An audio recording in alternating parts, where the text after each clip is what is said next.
Hey, Paul Peck here again. Today I'm going to show you how to mix some quick setting joint compound, and if you stick around to the end of the video, I'm going to show you something really cool. You can get a job done quick, or if you're using fiberglass mesh tape, you're going to want to use some fast setting joint compound. I'm going to be using 20 minute, but you can go ahead and use 20 minute, 45 minute, and 90 minutes, so there's no hurry. But if you're wanting to get a job done quick, 20 works great.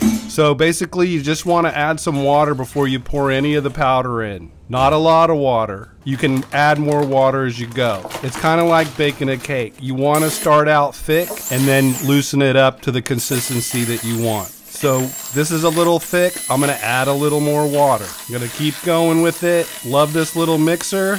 Okay, so it's starting to get better. I'm going to loosen it up by adding a little more water. When you're using the setting type compound, you want to read the directions because some of them are different than others. The USG Easy Sand, you can let it set for 1 minute according to the directions. Alright, so it's been 1 minute, so I'm going to get it to the consistency that I want, and then I'll be ready to mud. Alright, so we're done mixing. Now this is the cool part. I got a little bit of water in this bucket. I'm going to stick the mixing bit in there and just run it in just plain water and watch what happens. Boom! It's cleaned itself in a bucket of water. Gotta love that. Link in my bio. Subscribe for more drywall content. Thanks for watching.